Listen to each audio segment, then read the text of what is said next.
All right, everybody, welcome to the Locked On Avalanche podcast, part of the Locked On Podcast Network, your team every day. I'm your host, Chris Maselli. With me, as always, Mr. Shaggy Von Doom, Kyle Sullivan, and the Colorado Avalanche 9-game winning streak. 9 times they won. 9. And then Washington comes into town and plays a very good physical game against the Avs. They gave it a fight. You know, you're down some players aside from Gabe Landeskog and Nazem Kadri. You gave some guys the night off, maybe banged up a little bit. You gave them the night off, but no excuses. And it was a hard fought game, and the Avs are on the losing side of it 3-2.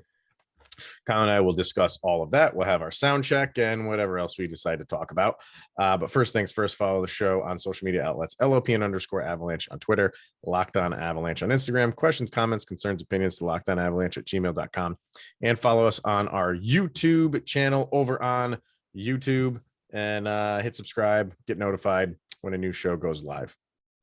So your thoughts on the game, Kyle? Like I said, 3-2 in favor of Washington. They came to play. I don't want to say they're playing for more than what the Avs have. I mean, maybe for seeding for them, where the Avalanche have the West in hand, and really all that's left is what? President's Trophy and points, for franchise points. Still stuff you want to play for. And the Avs fought. It's not like they just rolled over and died, but physical game. What were your takeaways from it? Yeah, it's clearly two different teams with two different motivations. Like, the Avalanche are playing with lines and chasing records and, putting the last little finishing touches on the season. Washington is playing for seeding. They want, we had a Capitals fan of the Twitter space. They want to play the Rangers. It's honestly, really it's the seeding. You don't want to, they honestly don't believe in a deep push in the season and in the playoffs. So you're really just trying to soften the blow, have a fighting chance. I get it. I understand it. But you want to see a better effort, out of the Avalanche. And it's hard when you're being forced out of your game. And the Capitals came in and made the Avalanche just completely play out of their element. And it shows. It's one of those games the Avalanche didn't come back, didn't, seal the deal. But, I mean, it's hockey. It happens. So yeah, they played a good game. It's not like they got blown out of their own arena. They some just mistakes, some really bad mistakes. A lot. Jack Johnson seems to be the whipping boy for this game. He did the first one was completely his fault, a bad turnover. And who scored that for Hathaway? And it was a good shot by Hathaway. And then there was the third one that Washington got. Who was that? Marcus Johansson. So, and a lot of people are on Johnson for that one. I'm not solely going to blame him for that. It was kind of an errant pass. It didn't hit the initial target, is what it looked like, because it kind of didn't have a lot of juice on it. So, and I think it was intended for somebody else, and it completely missed that person. But it went to Logan O'Connor. Logan O'Connor should have done more with that puck than he did. It's not solely on Jack Johnson, but at that point in the game, Johnson was having a rough game. And when that happened and he was included on it, everybody's just like, what the heck is the matter with Johnson? But I'm not going to put that solely on him. That was a bad turnover. Avs struggled. Like the beginning of this game was very physical. First period was very, very physical. Avs took a little bit to get going when Tom Wilson got leveled by your boy McDermott. That kind of got the Avs going a little bit in the first. And the way they ended the first on a good note, you had Val Nichushkin scoring another one, tying it up. And then in the second was completely different. The second was not like the first. It was more the teams were just playing the game. Instead of worrying about who's fighting who's knocking who out, they just played hockey. And it was it was a little bit, off, and it wasn't like everybody was on point with their passes and everything like that, but it was just more hockey related game. And then in the third, it was more of that, and you had the Arturi Lehkonen goal, which was not overturned, which I agree with that not being overturned. and then the Johansson goal, for a 3-2 Washington. And it's just like you said, you're gonna have these games. The Avs haven't had many of them, and when they tied it at 2, I think we were all like, here we go again. We're gonna wrap this one up, maybe in overtime, and it didn't happen. And that's gonna happen. Yeah, and I could see why people are getting on Jack Johnson for the turnovers, but this is honestly something that's been happening throughout the course of the season. And honestly, I've mentioned it before tonight, but it's something that needs to be said. Like, these are the things that we've forgiven up until this point, because we just hung a touchdown on Carolina. Like, we've been our 9 games in a row. The Avalanche have strung together 9 games in a row, commandingly, like really good games where you felt very confident what the Avalanche are doing. And when you win that way, and you're scoring that way, and you're beating the teams of the caliber you are that way, you forgive a lot.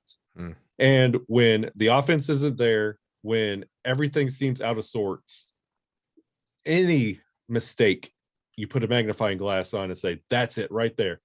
The first period and the third period, nothing was getting called when it came to penalties. The second period, everything was made up. They were calling, like, Cale Makar got called for just standing there, and there were so many interference and tripping and hooking that wasn't called, and it was made up in the second. And then, of course, there's going to be fans that say, well, if we didn't get this called, or if they called this, we just had 7 goals against Carolina, the upper echelon of the East. Like, if you're putting out that same kind of like performance against Washington, you wouldn't have this conversation. Like, it's not part of the equation. You can't focus on if they did this, if they did this, if they did this. Washington came in and made it to where we couldn't do anything we wanted to do. And we were playing catch up. They made it really, really tough. Avs didn't have a lot of good looks. They were keeping them outside the dots on a lot of the rushes. They were clogging up the neutral zone. They were clogging up in front of the net, where the Avalanche love to play their game in front of the net. They had a good game plan. And they didn't divert from it when the Avs tied it up late. You would think, like, all right, they're going to press to try to get that goal, and they got the goal. But and then when they got the goal to make it 3-2, they went right back to their game plan. Like, I give Washington a lot of credit. I always give the Avalanche credit because they played a hard fought game, but I was impressed with how Washington played. And when you mentioned like the Washington game plan, this is something the Avalanche, if you want to take a positive out of this game, this is something that the Avalanche need to learn, because how do you get a good game plan? It's usually about your 3rd or 4th game in a playoff series. Like, let's say everything happens like it ends today. We play Dallas. You're going to get the advantage in maybe game 1 or 2. Then they're going to have you figured out by game 3 and 4. And then they're going to come in and make you play uncomfortable. And they're going to take you out of your element. They're going to know exactly how to play you because they played you the night before and the night before that. So figuring out how to rebound against Seattle when we play them for hopefully the points record to tie it, that's what you need to learn in this. And you need to look at yourself at how you're playing the game and how you can adjust in these moments. We have touted Bednar for making moves and adjustments in games before. You didn't see a lot of that in this game. Like, it was pretty much the same all the way through, and it was just bend and who's going to break first. And at this game, it was the Avalanche. Good point. And we'll get to that. Who was there and who was not there for the Avalanche? Not as an excuse thing, just you have to take that into consideration too. But first, let's hear from Bet Online. BetOnline.net. It's your number one source for all of your betting, stats, and sports info. Find all of the latest sports developments, league reviews, and news, including this year's basketball playoffs, which are underway right now, and the start of the Major League Baseball season. BetOnline is your continued source for all of your sporting wagering information, from live betting to playoffs, esports, and more. Head to the website today or use your mobile device to learn more about the trends in the action. It's betonline.net. It's where the game starts. Peter Baugh just put something up here. Where did it go? Because Jared Bednar said the Johansson goal the go-ahead goal for the Capitals came down to Logan O'Connor not getting the puck out of the zone when he got it in front of the blue line. So that's, he's listening to the show as he's doing his press conference, because he just basically said, Thank you, Bednar. I do. And I think, it's kind of unfair to just pile on Jack Johnson when, something happens. Like, it wasn't, that second one wasn't completely his fault. First one, yeah, bad turnover. Second one, not so much.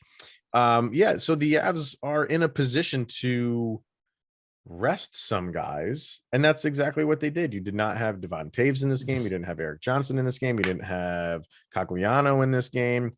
Am I missing anybody? I mean, outside of Landeskog and Kadri, obviously, and Murray, and Murray, who's injured. Yeah. So I mean, you didn't have some of your aces here, but we can't go back on things that we were saying, a couple of days ago. It's like you have injured guy and it's next man up and you feel comfortable.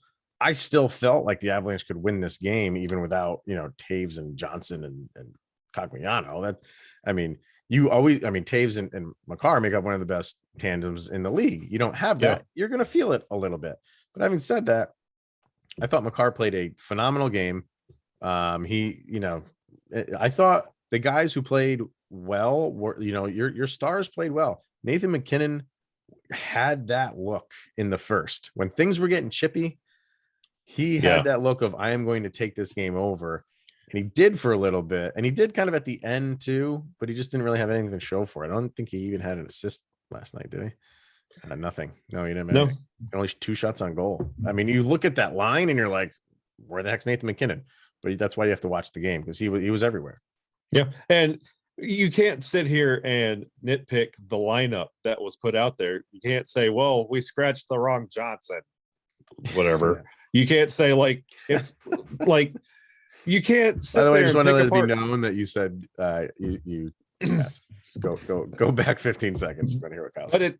But it's all over. You can't say, well, if we put in insert player name here. Yeah. Like Bednar's not putting this lineup together in efforts to lose. Like, he felt like that was the best lineup to go on the ice that night. And honestly, on paper, it should have been. And you just read off Nathan MacKinnon's stat line. Tell me a game that you were going to win with that kind of stat line from Nathan MacKinnon. Yeah, like not really gonna.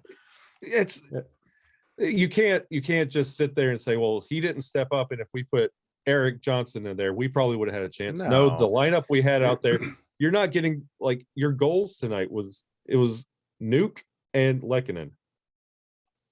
Yeah. Nothing from your top line. JT Compher, we were talking about how great he looked the other night. Wasn't there. Abe Kubel wasn't there. Berkey, not there. Ben Myers, that was nice, but not there. Yeah. But there's a whole team that could have stepped up and should have stepped up, and they didn't. Yeah, I mean, like, all those guys that I mentioned that weren't there. Okay, fine. Like you said, you still have Nichushkin, you still have MacKinnon, you still have Rantanen, you still have Makar, you still have Byram. You know what I mean? You can go down the list of the guys that you still have playing, and it showed that they were still in this game. You know what I mean? Like, yeah, they lost it, but of all those guys that you still don't have, and that right there, I think, is the best that you're going to get from Washington. Yep. You know what I mean? I don't think they can play you any better than that. No. And with all those guys that you are out, you lose 3-2 and you just clear up a couple mistakes and maybe it's a different outcome. I mean, if Washington goes on a run and makes, the Stanley Cup final for whatever reason, because that's the next time we would see them, I'm feeling mighty good if we have a 100% healthy team. 5-game series. Yeah, I think you're right. I don't think Washington can really hang with the Avalanche over the course of a 7-game series if the Avalanche are healthy, and that's an if. So, and they got to get through the East as well to get to that point, and we got to get through the West. 5-game series. And they will be the Capitals would have been beaten up if they make the Cup final. But beating up on Jack Johnson, okay, that's going to be a thing.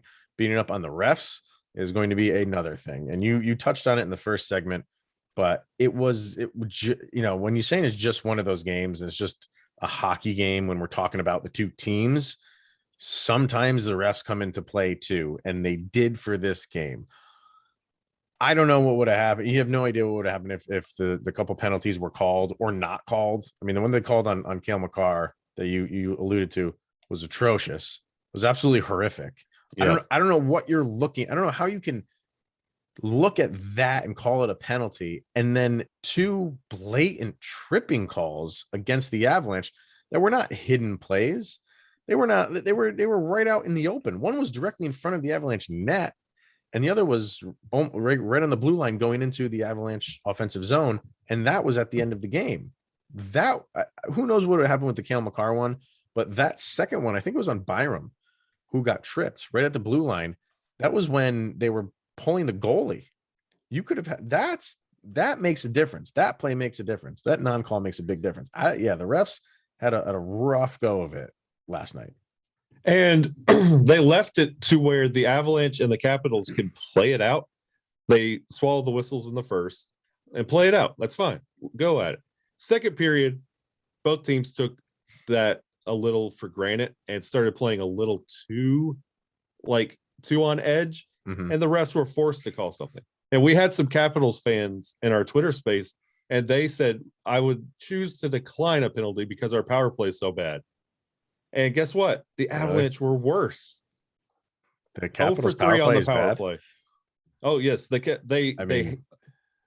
said they really do not like being on the power play because they're really not good at converting. Yeah, but you have one of the best power play forwards in history on your team. So but I would everyone in the league knows that, and they've known that for years. So when know that's exactly how your power play is going to look, like this is coming from them. This is not an assumption. I hear you. I hear you. They said if there was an option, like in football, to decline a penalty and just continue on 5-on-5, they would take it. Really? But they also walked away 1 for 2 on the power play. None other than Ovi would be the one scoring it. Right. But and for how our power plays look so good up until this point, we get 3. And there was one that we couldn't get into the zone. It looked so bad on that last one. Yeah. That those are the 3 goal opportunities, 3 man advantage opportunities that the Avalanche couldn't convert on. One would tie the game, send it to overtime. You get a point. Yeah. I don't know the call on Makar, and then you would think like, all right, you'll get a makeup call for it. And the makeup call was a tripping call on Nico Sturm to Alex Ovechkin, which even that was a little bit iffy. I mean, that's one of those things you just let them go. Like they obviously got tangled up. There was no one guy intentionally tripping the other. And I know it doesn't really matter if it's intentional or not, but it wasn't like they both fell down. Yep. And if you ask me, as great as Alex Ovechkin is, he knows how to act. And that was a little bit of a flop job that he did when he got tangled up with Nico Sturm. I'm sorry. And I don't like when anybody does that. And it's the biggest reason why I can't stand soccer. But when your superstars do it, it really rubs me the wrong way. And I'm not making it say he was looking, it was on the level of something like soccer related, but he gave it a little bit extra flop to get the call. And he's Alex Ovechkin. He's going to get that call. He's going to get it all the time. So go ahead. You really hate to see like probably one of the greatest to ever do it have to resort to do that against the Avs. Don't need to do it. Right. No. Right. All right. So let's hear from Rock Auto, then we'll get to our sound check and then talk about Mr. Cale Makar setting a franchise record. But Rock Auto, with the ever-increasing number of makes and models, it's now impossible for your local chain auto parts store to stock all the parts that you need. So why endure often pointless or seemingly intimidating questioning and wait while the person behind the counter orders the parts on their computer, choosing the only brands that their warehouse happens to carry?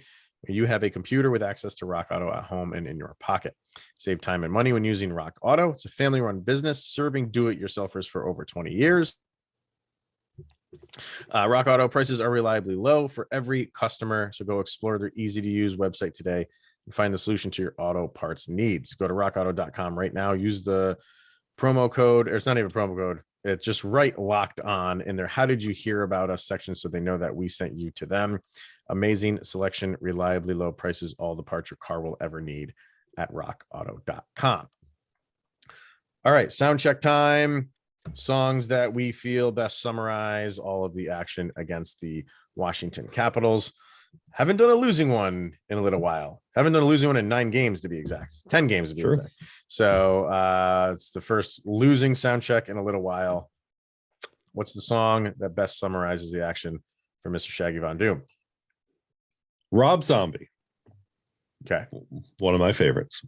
More human than human. Ooh, not a big Rob Zombie fan, but that one's okay. All right. Like, what better way to bring us back down to earth than coming in and honestly humbling the Avalanche? More human than human. We thought we were superstars and like putting us up there with the 01 Avalanche. Mm-hmm. It's good to humble us a little bit. Okay. I like that one. That one makes a lot of sense. Because I mean, did you really think the Avs were really going to win out? You know what I mean? Like, there's probably a loss mixed in there somewhere. You didn't want it to be at home, but you're right. To do this right before the playoffs, brings you down a little bit, and that's not such a bad thing. I like. Yeah, we were having so much fun stringing all these games together, saying we really don't have to do this, and the Avalanche continue to do it, and then Washington's kind of like reminds you, hey, it really doesn't matter. It's just the playoffs. That's all we're really going for right now. Right. For me, like, you don't like to lose. So even though the Avs don't do it often this season anyway, and you had a 9-game winning streak going, you wanted to get to a 10-game winning streak and tie that franchise record for points. And then you're on home ice. You want to win on home ice. Like, everything was just, and like you said, like you're getting really used to how this team is playing. You're getting really comfortable with wins and W's and points and everything. And then it just comes like, kind of crashing down. And my reaction is like, Rats. And that's my song, is Rats by the band Ghost. Hey. So, and it's just like, I'm not like mad about it. You're going to lose. You're on a nice run. If it was, different circumstances and you're like fighting to get into the playoffs, I'd have a much more like angrier, like aggressive song. But yeah, just losing one, you just that's your mindset. Just like, darn it. Rats. Wish I won that one. If this was the Carolina game, we'd be excusing it all day long, saying, look at what we did against Carolina. Like, against Washington, you're like, oh, come on, we could have done better. Right. Exactly. So there they are. 2 good ones to add to the playlist. Go to Spotify, search for LOP and Soundcheck, and follow along. Every time we do these, they get added. I'm thinking in the off season, we still do it somehow. We'll probably do it for like the draft, kind of like per draft pick, and we'll do it maybe like for free agency, and because we got to keep the playlist going somehow. So I'm down with that. All right. Cale Makar does get an assist, and for him, that sets the record for franchise record for D-men. And, we always have to kind of say which franchise, if it's just for the Avalanche or if it's for the Avalanche and the Nordiques. This is for Avalanche and Nordiques. Most points by a defenseman ever in franchise history. I think he's going to just keep breaking his own record for the years that come. And I have every reason to believe that one of these seasons, probably soon, he'll hit the 100-point mark. And that is going to be a very difficult record for a defenseman to break. Yeah, you love to see it for a guy named Cale Makar. Everything he's done since his first game, and it's going to continue. Something I mentioned was every record that Cale Makar shatters, his number is going to be in the rafters one day at Ball Arena. Sandis Ozolinsh is just very upset that his numbers. You think so? Like, Sandis used to wear 8. Like, it's going to be. Oh, Cale. You mean his number? Okay, I thought you meant like the points. Yes. Okay. Yeah. Cale's getting that number is being hung in the rafters, and it's going to be Makar 8 hanging up there. Yeah. Sandis Ozolinsh is like, well, everything that Cale Makar is doing, he's like, he's having fun with my number. Right. I don't know. It's just I say it's going to be very difficult for someone to beat that because it's been 30 plus years for someone to be more than that, for Makar to get to it. But it's almost like, will that last a long time? Makar will probably beat his own record. Like I said, I think he's going to get to 100. But the way the game is going, like that, with Seth Curry or Steph Curry, Seth's his dad, Steph Curry, when in the 3-point barrage thing that he brought into the NBA, that's the way the game is played now. So there's the 12-year-old kid somewhere probably that is the next Steph Curry that could come into the league and break his record earlier than we thought. Move that over into hockey world, and offensive defensemen are way more of a thing now than they ever have been. So I guess I can't sit here and say it will be tough. It will be tough for someone to beat that record. But you have more of this style of play, and for the foreseeable future, you're going to have more young kids coming up playing that style. Why? Because they're watching guys like Cale Makar and they want to play that way, and they're going to resemble him, and they're going to, format their game after him. And you might see these records be broken earlier than we would think.